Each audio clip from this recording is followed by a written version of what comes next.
Bat music.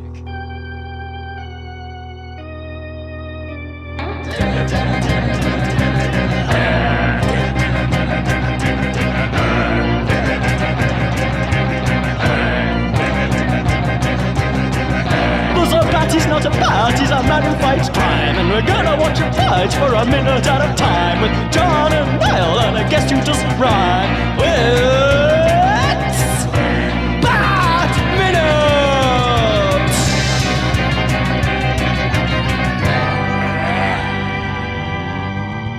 Hello, and welcome once again to Bat Minute Returns, the podcast where we're about to blow our oral zones sky high, talking about Tim Burton's 1992 Batman sequel, Batman Returns, 1 minute at a time. I am one of the hosts, Niall McGowan.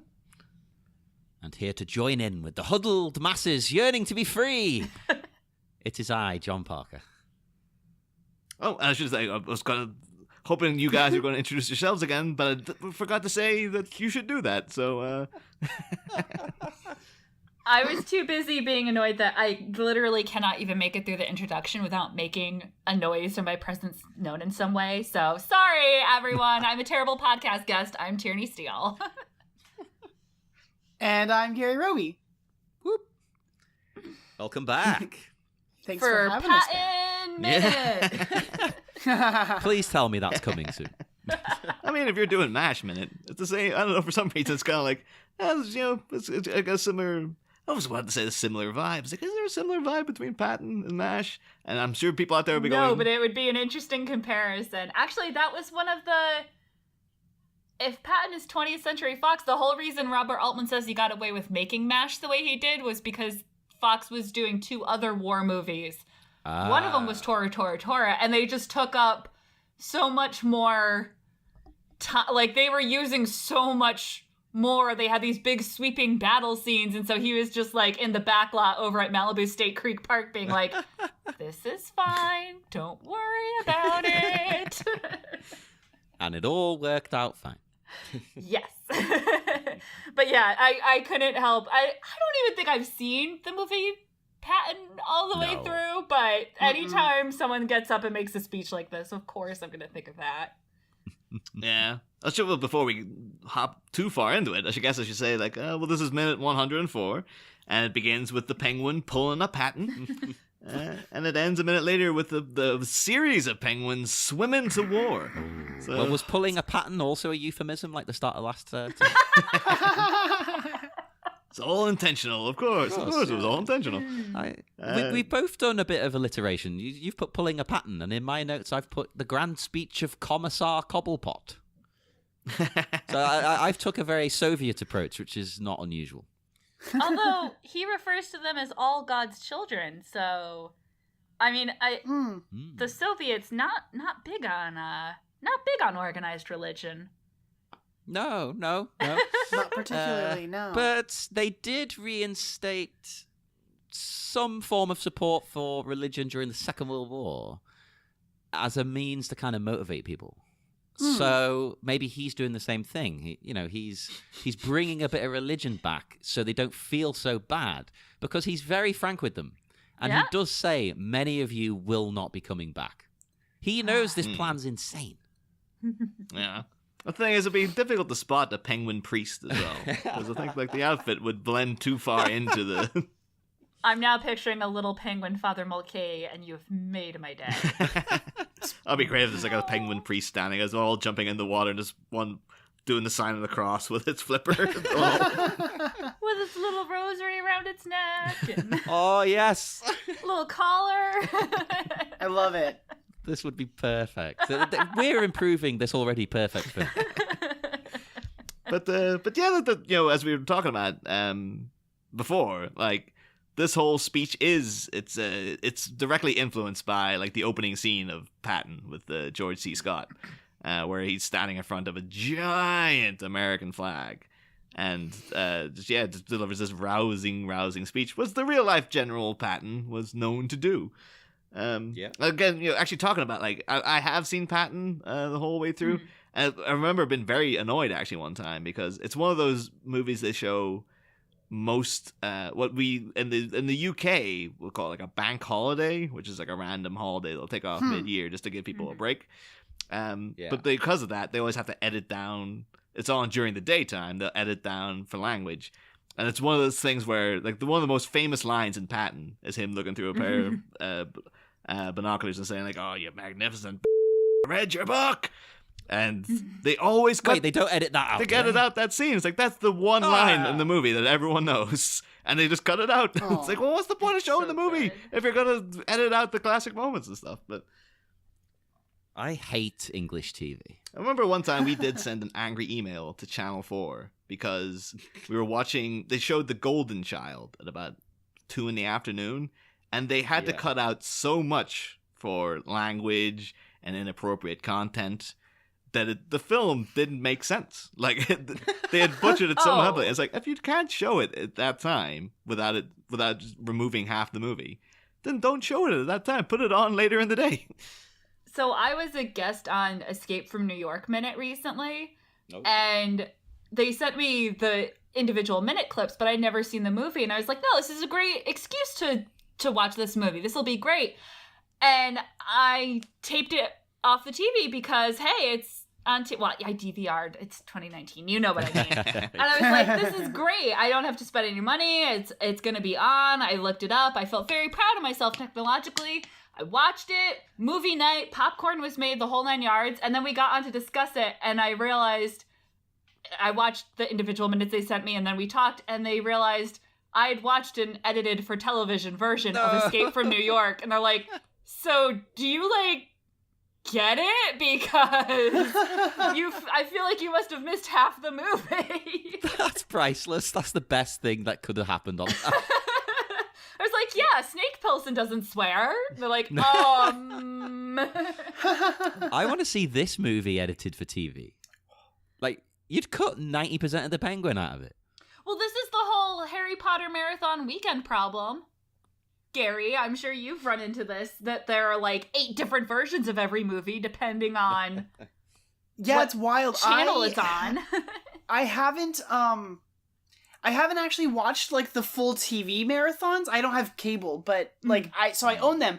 But I know when I was a kid, one of the things that I noticed a lot is that like at least the first 2, the Christopher Columbus movies, the first 2 of the saga,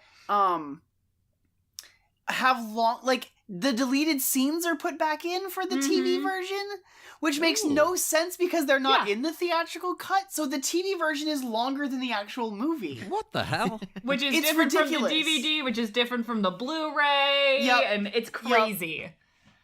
It's wild. That's blown my mind. Doris was explaining in Germany, which I really liked, of if it's on after 10, like, all bets are off. Like, they just press play. And I was like, that's so much better. Like, before 10 p.m., all right, fine. After 10 p.m., and you don't have to, like, question or figure out which station's airing it, what they would... and it's just like, nope. Before and after. Here's the time. Done. I think, actually, this might be one occasion where we're more lax. Like Niall over here, isn't it 9? Yeah, but then I have the weird position of growing up in Northern Ireland, where we got both the Irish TV stations and the English ones. And as around the holiday times, you'd see that Irish TV does not care about censorship. They don't censor anything. And I remember, like, you'd always see, like, if you could have 2 movies they'd be showing at the same time that were like, oh yeah, this, Boxing Day, we're showing Raiders of the Lost Ark. And you see a version of it on the BBC, like the British version, and they had to cut out all the head melting. Yeah. They cut out all the good stuff. They cut out all the guy getting hit by the propeller, all that stuff. And then you flip over an hour later, it'll be on RTE, the Irish version. Everything's right in there. And it's just like, what do we care? I always remember them showing Stand By Me at about 1 p.m, and just all the swearing was there. It was just right and center. Beautiful. And it's just like, we didn't look. It's not even they didn't look at it, or they just went, who cares? They're just like, just go ahead and show it.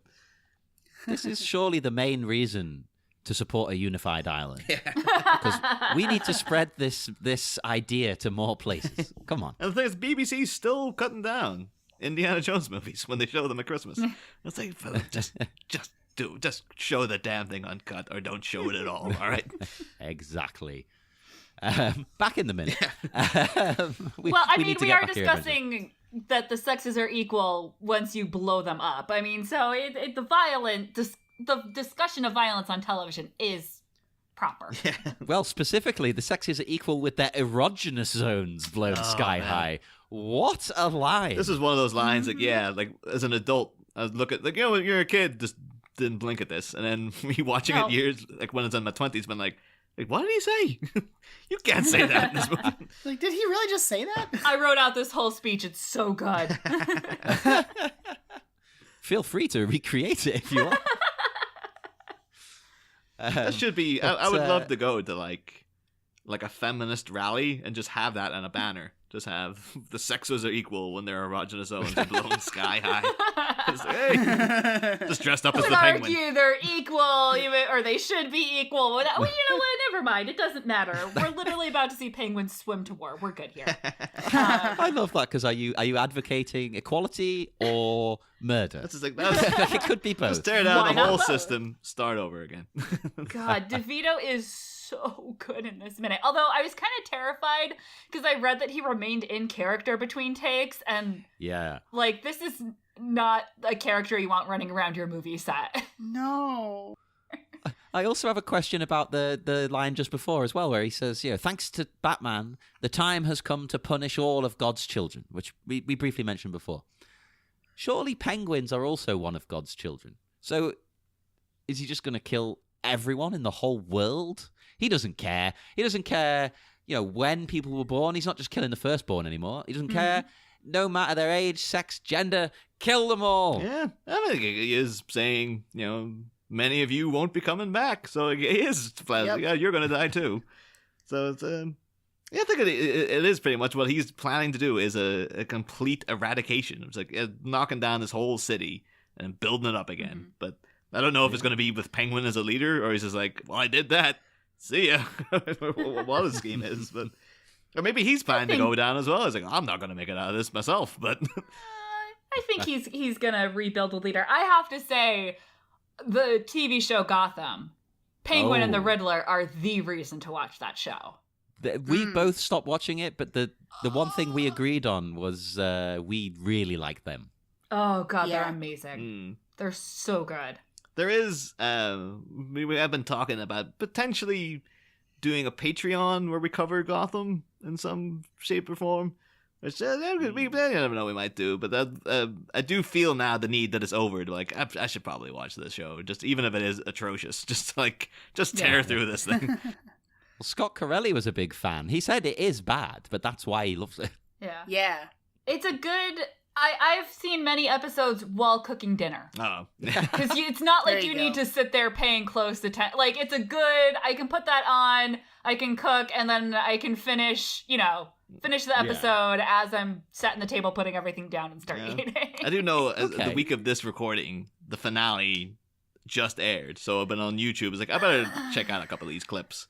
I remember seeing the last scene of the Riddler and the Penguin together just looked like something from the 60s show. Like, they were real like, we're not going to let that bat go out and take our city. And then they go out and they're just like, maybe tomorrow. And then just run away. It's just like, oh, this show is still silly as shit, really, isn't it? I don't want to spoil anything. I'm just clutching my heart. So that should tell you everything you need to know about Penguin and Riddler at the end. And it's just, I remember like, they showed you like, oh, they finally got Batman in the costume. And it's just like looking at the costume and like, that's it, huh? All right. Well. Yeah, they said it was the time jumping greatest for the finale, and it's just because they want him in the costume, which annoys me. And apparently, I haven't watched it yet, but apparently they recast Selena, and I'm not okay with that. Oh yeah. Although because they need her to be older. I think I read though. I think it was the actress who played Selena made that choice and said like, no, you should get someone who looks much older than me. Like, I think she just leans over and like, we should have stopped 2 seasons ago. It's her polite way of saying that, isn't it? Like, I can't just say it outright. That's all right. Well, usually I love stories of people staying. It's very torn. People staying in character. Well, actually, no. I hate people staying in character between takes. I love people not in character, but still, like, between takes, still being in their outfit, because have you ever watched, here's a very subset, the special features or any of the interviews with the people who were in Downfall, the German movie? No. Oh, No. the Untergang. Yes, I have indeed watched those. The guy who played Hitler is apparently the sweetest, nicest person in Yeah. real life that you'll ever meet. Mm. Oh, Bruno And some Ganz, rest in people- peace. And is great with kids. And so there are pictures of him and he's like playing with people's kids, but he's got the mustache going. Like, even if he changes into his normal clothes, he still looks like Hitler. And they're just like, this was very weird. Like, I don't know that I'm ever gonna, like, print this picture out, because I think it would just cause more questions for my child. Oh no, it would be wonderful. Come on. Imagine how you'd have to try and explain it. It'd be great. Nah. And he's wearing, like, a polo shirt, but again, still the hair and mustache. It's so funny. I mean, I still even find it weird seeing like random behind the scene bits from like the Guardians of the Galaxy movie, where you just see like Karen Gillan just knocking about as Nebula with a big smile on her face, just like, "Hey guys, how's it going?" and stuff. She's so used to that character being so like just constantly dour and growling at people and just looking a certain way. And then when they call a cut and she's just like, "Hey," and just a completely different kind of person. It's like, oh, I guess she's a pretty good actress, because like it's such a massive disconnect between. Yeah. Yeah. Seeing Jennifer Lawrence behind the scenes stuff from Hunger Games is what made me realize, like, oh no, she's amazingly good at this. Oh yeah. Because I would not think of those as being, like, the best acted movies ever, but then when you see them go back and forth, and the minute the cameras start rolling, it's just like, oh, whoa. There's a few people like that who are actually good actors that you wouldn't expect. Like Robert Pattinson is actually a good actor. He's just unfortunate in... I was going to say unfortunate in his choices, but I suppose he made enough money. Yeah. There's an upside. There's like Robert Pattinson's choices like the past, I'd say 10 years have actually been pretty good. It's just he stars in things that nobody watches. This is the problem now. But well, I think that's the luxury of doing something that makes so much money. Like now he can afford to do passion projects. Screw it. Do what you want to do. That's what Dan Radcliffe's doing. Like, he was, Harry Potter, but then he's in Swiss Army Man. It's like, oh, this is a very different role for you. It's crazy. Oh my gosh, great. Gary, have you seen Miracle Workers yet? I haven't, and I need to. I, like, forgot it was Daniel Radcliffe for a while. Like, you don't think of it as, like, this is Harry Potter in a TV show. Yeah. Like, it's That's really great. good. Because he did do, on the stage, of course, he did Equus, wasn't it? Where you have to be nude. But there were some roles that those guys took to prove that they're not, like, they're the roles you take to prove you can't be totally typecast. And then they're the roles you take because you actually want to do them. Yeah. Well, and see, that's the thing is, like, I think that's why he did Equus, because that came out, like, between some of the Harry Potter movies, and it was just sort of I'm going to dip my toe into doing other things so that when this wraps up, people won't be surprised. Yeah. And now he can afford to just do whatever he finds entertaining. Yeah. That's a good position to be in, isn't it? That's what we all I want. think that's always the thing because you always had like people always used to dismiss DiCaprio as like, oh, he's a pretty boy, up until like he started working with Scorsese, and I was like, no, he's Scorsese's go-to guy, because Scorsese's respectable. Now DiCaprio is respectable. That's like Robert Pattinson. He's been working with David Cronenberg for years now. He's like Cronenberg's DiCaprio, but he's still not getting the credit for it. He's got the release is still this week. He's made a movie with the guy who made The Witch, a thing called The Lighthouse, and they've shot it in old. Yeah, I saw this. Yeah, like old cameras from like the 1930s. It looks like it was made in the 1930s. It's a shot of him and Willem Dafoe. And if you told me that was a picture from like 1928, I would have believed you. And it's like I am on board that already. Sounds cool. Oh, I'm sure it's gonna be awesome. So, but yeah, so like then I remember when he was announced, like, oh, Robert Pattinson might be playing Batman, and people were like, no way. And I was like, the guy's doing good work. I don't.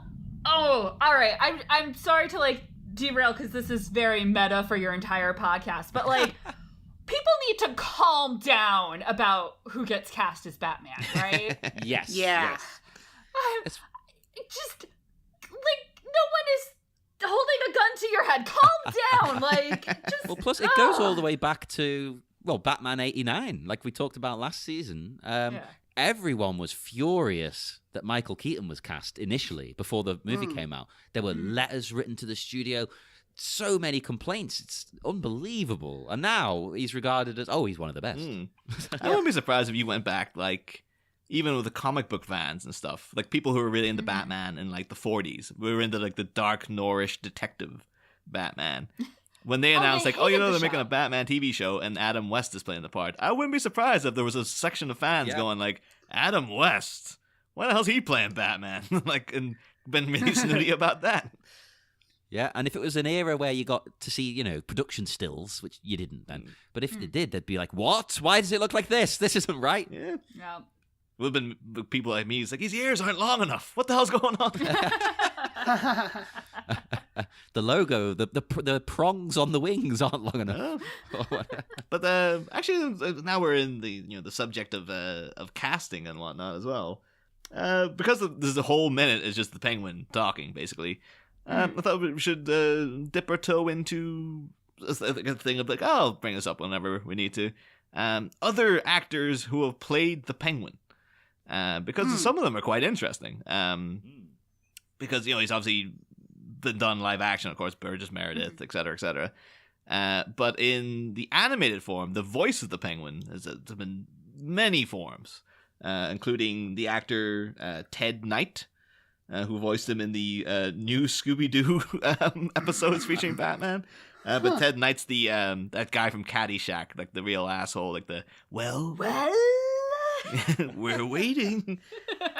Who apparently, in my research, Tierney appeared in MASH as well as offstage dialogue. So, I guess he just shouted out things or something. They came up with the whole idea for the loudspeaker announcements after they shot the movie.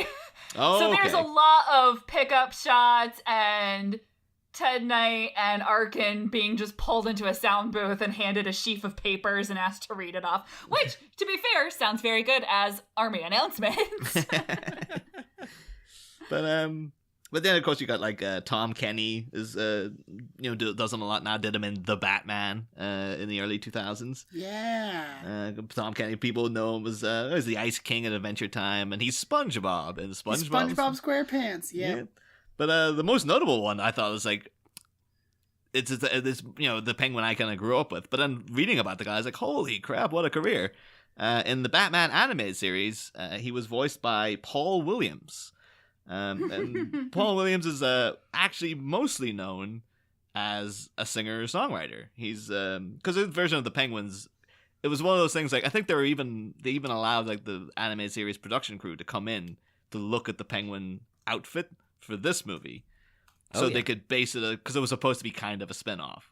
Whereas if you watch the show, it's not at all. But I wish it was. But because his version of the Penguin is very effete and he's upper crust. He's the Penguin from the comics, but they make him look a bit like this Penguin, and it doesn't quite gel. Which is why when they did that reanimation, like in like '97 or thereabouts, the Penguin just looks like a guy then, because they just like, this is what we always wanted to do. But because we were kind of tied into Batman Returns, we couldn't make him look this way originally.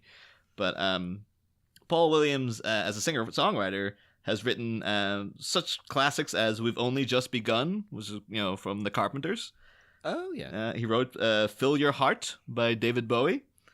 What? Yeah, he wrote the Academy Award-nominated "The Rainbow Connection" for the Muppet movie. That was the voice of the Penguin from the animated series. And he also wrote "Evergreen" for Barbra Streisand for the Barbra Streisand version of "A Star Is Born" back in the 70s. Huh. And also wrote the lyrics for the theme to The Love Boat. So, but you also know Paul Williams as an actor. He was Lil Enos in Smokey and the Bandit. Virgil in Battle for the Planet of the Apes. And he also played the main villain in the excellent Phantom of the Paradise, which is a Brian De Palma weird kind of disco rock opera version of Phantom of the Opera, which is very, very strange, but very, very good.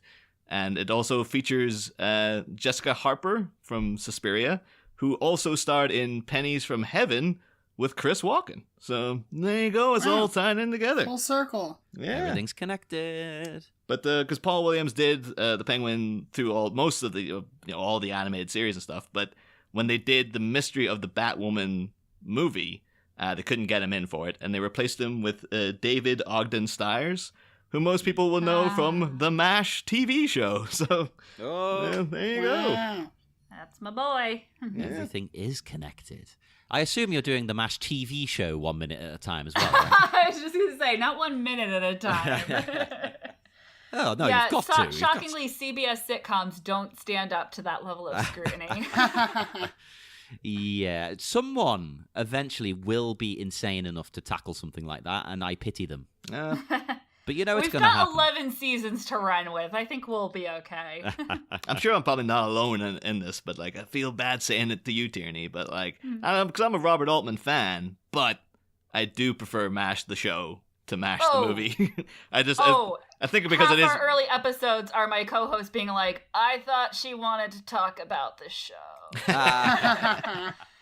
Like you can actually hear Megan accept her joining of the Movies by Minutes community throughout our episodes. I don't know whether it's just maybe an English thing, but when I hear MASH, I think more of the show. Oh, yeah. Yeah. Because it ran for 11 years. I mean, of course it took over. Yeah, Hardly anyone knows there even was a movie. Well, yeah, that's what I was going to say, actually. I think a lot of people wouldn't realize or think, oh, did that come afterwards? It's like, no. No, I do wonder, though, if there's ever, like, because, nowadays, Michael Keaton's out there saying things like, well, I'm very comfortable in the fact that, they can cast whoever as Batman, because I know I am Batman. Like, that's just, I am the part. And I do wonder, like, after all these years with, like, was it Alan Arkin playing? Playing well, Alan Alda plays Hawkeye on the show. Oh, sorry, yeah, Alan Alda. I always got him and that, Arkin mixed up. But I just always wonder, was it Elliot Gould did him in the movie? Or was he... Donald Sutherland. Donald Sutherland. Do you ever think, like... Elliot Gould plays Trapper John in the movie. Oh, sorry. Yeah. I do wonder, like, if Donald Sutherland's out there going, like, I'm Hawkeye. Like, okay, screw you, Alda. It's like, you can play him as long as you want. It's always going to be me. Or it's just like Donald Sutherland was sitting watching an episode of MASH some days. Like, I think I was in a movie similar to this at some point. That's probably a bit closer to the truth. Oh, man. It's very... There is kind of like that disconnect. Like, where you can look at Batman and Batman Returns, the Tim Burton Batman movies. Yeah. And to me, this is just... Batman versus Superman is a whole different thing. Like, they just don't even... I don't worry about inconsistencies between the two of them because it's not the same at all. There is no bridge between those two. No, it's absolutely not. And that's why they don't need to keep doing origin stories for, like, starting the character again. Here's how he becomes Batman. Can I tell you how much I love that Tom Holland's Spider-Man has been allowed to just move on. We all know how Spider-Man becomes Spider-Man. Yep, just do another story with this character. Everyone knows this character. Well, they're clever enough to, like, allude to things, too. Like, they'll have Peter say, like, oh, I don't want to trouble May after all she's been through this year. And it's like, you know what he's talking about, but you don't need to say it. Oh, my Uncle Ben died and all this stuff. It's like, yes, everyone on the You planet knows. can even say my Uncle Ben died. I don't need to see it again. Oh, well, oh, sorry, I'm coughing to death here. Speaking of origin stories, anyone who goes to an aquarium and says they're not thinking about this scene is lying. It's true. I think every single time I've been to see the Penguins, I am imagining this. And I do have to then shout out to them, forward march! The liberation of Gotham has begun! I have to say, though, I think we talked about it last film, when we were saying about how much the Elfman score adds to things, because like in the attack of the Batwing and that, it's like, oh, if you take out the Elfman music, that just becomes like, oh, the Batman's just kind of flying around all over the place. It's just a bit weird. But I have to say, if you took out the music in this, DeVito is selling it so much, you still would be kind of pumped, but like, oh my god, this guy's really getting to me. But the fact that the music is also I there. didn't notice the score until next minute. Yeah. He's really good at this. Oh no, I was bowled over by the score here as well, though, because it's just the when it goes into like the forward march. That's true. And you get like the military drums and stuff kicking in the background. Mm-hmm. It's actually it's indoctrinating you into like, yeah. Well, I actually wish they'd sort of focused on a slightly different side of the plot that line makes me think of. I want to feel more sympathy for the Penguin's plight. Because, I've brought up before, I like it when a villainous character's kind of in the right. Like Catwoman, she's largely in the right, things like that. The Penguin, I want him to be trying to create equality and to liberate Gotham. But his methods are crazy. That would be interesting to me. It'd be a bit, like, very nuanced. Well, they wanted this to be like a proto Black Panther. Remember when Black Panther came out? People were like, that Killmonger guy, what are you saying? You're almost kind of on his side. He's like, Yeah. But then you have to kind of go like, he is talking about like genocide. I know he's been wronged and whatnot, but like he's not in the right here. But I wonder if Tim Burton was like, if I could just convince people that yes, we should have a penguin uprising. I think I'll have succeeded as a filmmaker. Hey, that would be a success by anyone's measure. If you could convince people of that, come on. One thing though I have to say is not convincing. It's one of the few shots when he's doing the liberation of Gotham has begun, and he's got the arms outstretched. It's one of the few times you can see like, oh, he's just wearing a big padded suit. Like, Yeah. you can see all the bends in it, and it's like, oh, that's an unfortunate shot. Like that would have been, if this wasn't such a good take, that would have been like do that over again, but don't do that outstretched arm business. Maybe that was the problem. It was so good, the delivery. They're like, oh, we can't tell him no. Like, we've got to just roll with this. Yeah. Try and disguise it slightly in post. It could be also like people are just getting their heads around this penguin's going to go bomb the city now, so they won't be paying attention to the crumples in the suit. Oh, and I like the penguins here. They all understand what he says somehow and leap into action, literally. And we get some really good underwater footage of the real penguins swimming. Have you guys talked about the animal trainers in these penguins? We have, but feel free to. Okay. Maybe not the same things you might want to mention. I was just curious because the credited head animal trainer is Gary Giro, who did the Harry Potter movies, among like a billion others. But there's also an uncredited animal trainer listed on IMDb, Raymond Beale. So I saw the name, but didn't Okay. get any information on him. I couldn't see much. And there isn't, like, further information when you click into his profile, so I wasn't sure what was going on there. But I was really curious by this quote I found in, like, the trivia that I'm not sure where it came from about the penguins that were used. Oh. And their happiness level. Did anyone? Okay. Okay. I haven't read this, but I've read reports from the Humane Society, which were quite positive. So let's see where this goes. All right. This is a very long quote, so feel free to cut it, but I just... because I don't know where I would cut in. The production wanted to use king penguins, but the only tame ones in captivity were at the bird sanctuary in the Cotswolds deep in the English countryside. So the birds were flown over to the States in the refrigerated hold of a plane. They were given their own refrigerated trailer, their own swimming pool with half a ton of fresh ice every day, and had fresh fish delivered daily straight from the docks. Even though the temperature outside frequently topped 100 degrees, the entire set was refrigerated down to 35 degrees. The birds also had an around-the-clock bodyguard. Wow. Clearly, the birds enjoyed the experience. Following their stint in Hollywood, most of them had mated and produced eggs, the sure sign of a contented penguin. Aww. But there's no credit for like where this information came from. Also, I would watch the movie of these penguins making this movie. Yes. And then half of them went on to become models. You know, they left the Cotswolds. That's what I thought when you said mated. I thought you said made yeah, they it. made it. Yeah, it's just like, oh yeah, They someone made went it in on. Hollywood. One of them went on to was in like Silence of the Lambs after. Very illustrious careers for these penguins. They've all got their own IMDb. Just got like this image now of them all hanging out with like Hawaiian shirts on and sunglasses. It's like, hey guys, we made it. Beautiful. To be honest, I used to live in the Cotswolds. Any reason to get out of there? So, oh boy. Oh, that's lovely though. That's very sweet. It made me so happy.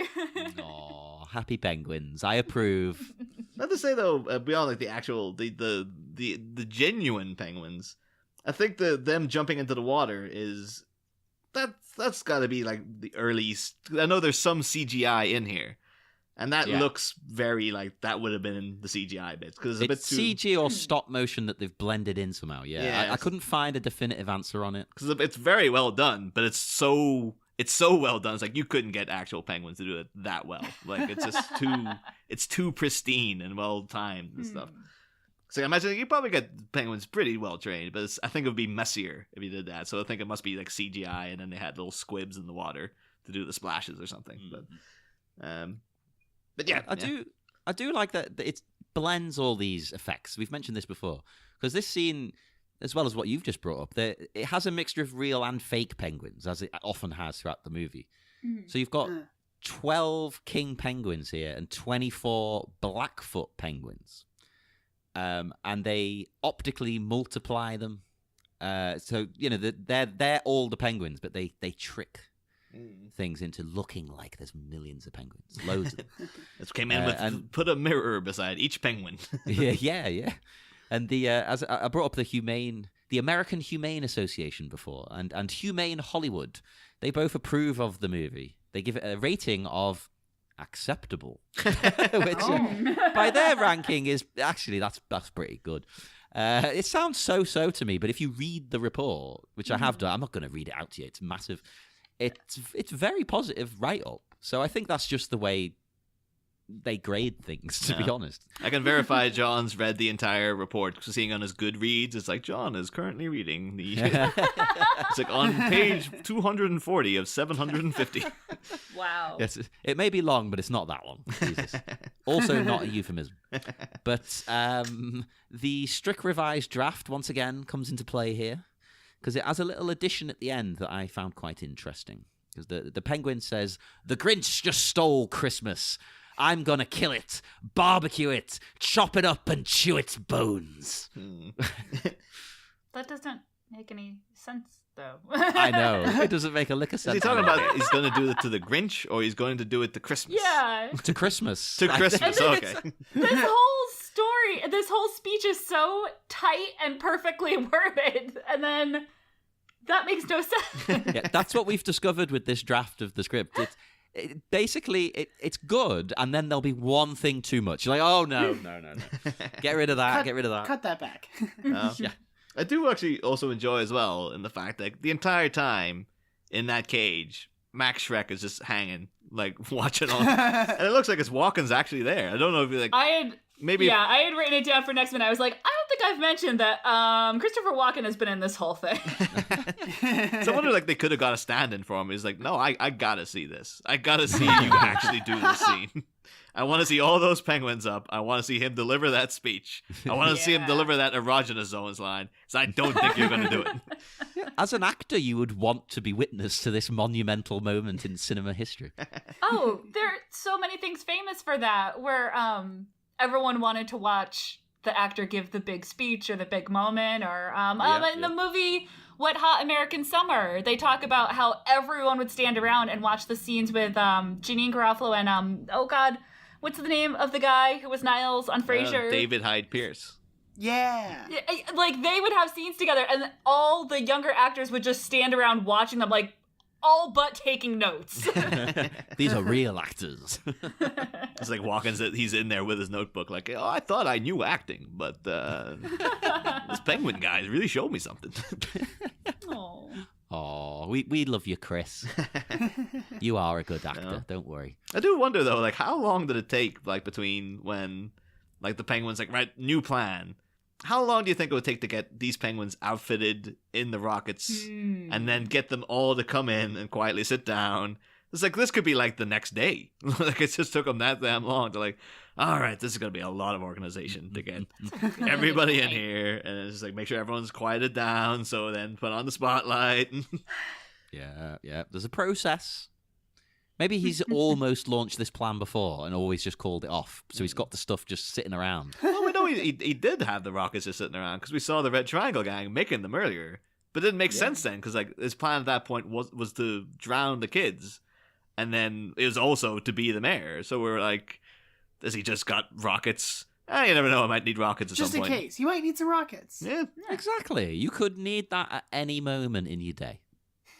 It's just like, that's like afterwards when he had to flee from the whole campaign disaster. He's like, if I had just had some rocket penguins there at that moment. God damn it, I knew I needed them sooner. Oh, this scene, I know we've said it a million times, but I love it. It's so grand and triumphant, but also so final. Because it seems to me like the penguin kind of knows he might even die at this point. He doesn't care. As long as he can take everyone out, that's all that matters to him at this stage.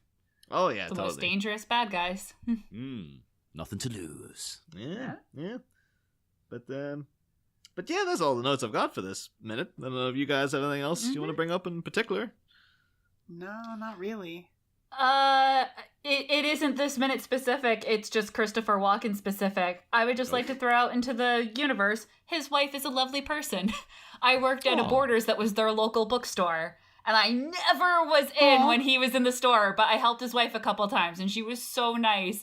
And I once ordered something for her, and she like spelled Walken for me, and I almost bit my tongue to be like, yeah, no, I know. Like, it's like, I know who you are, but I can't say it because it sounds weird. Yeah. That's the thing. Does she sound like him in any way from being with him for so long? Has she picked up any of the The first Walkenisms? time I helped her, I didn't even know until I was checking out. I'm like, wait a minute. She has the same cadence. That would be amazing. Oh, God. All right. Let me completely ruin everyone until the next episode. If she did have the same cadence, husband and wife, Yep. making love, saying things to each other, Well, but with their Christopher Walken voice. I'm into that.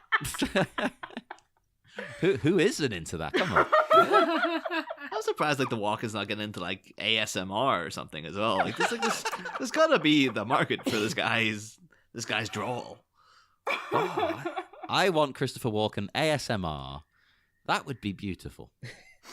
I think maybe because you can't predict the way he's going to say things, so it would just be too stressful. People will be like, I don't know what way he's going to say the Where it's words or going. anything.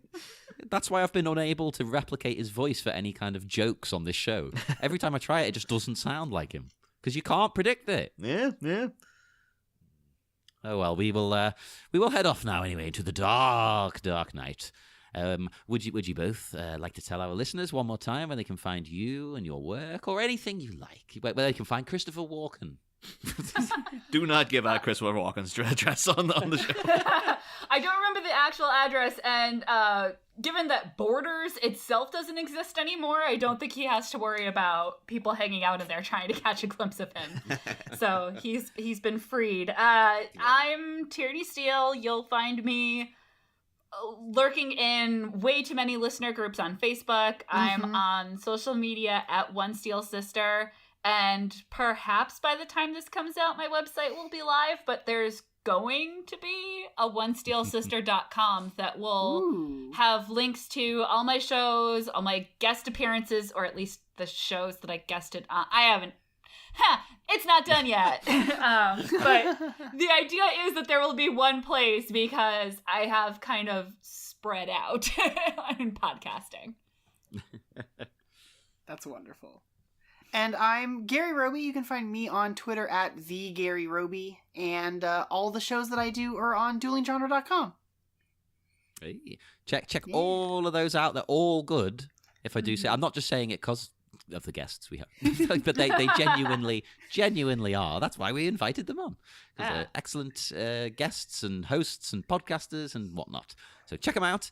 And, I'm not going to plug our stuff today. You can have it on Friday. I'm sure you all know it by now. So if you don't, screw you, basically. I was going to say, by over 100 minutes into the movie, they probably know how to find you guys. You'd hope so, wouldn't you? You'd hope so. And if you don't, and this is the one episode you check out, well, that's your fault. It's on you, really. So join us again on Friday for more Bat Minute Returns. Next time, the bat gets buoyant. Waddling warriors wander onwards to their doomed destination while a wretched wraith watches from his station. But which sewer-sweeping ski-boat steering spectre is scanning for Oswald hectare by hectare? Find out Friday. Same Bat Pod, different Bat Minute.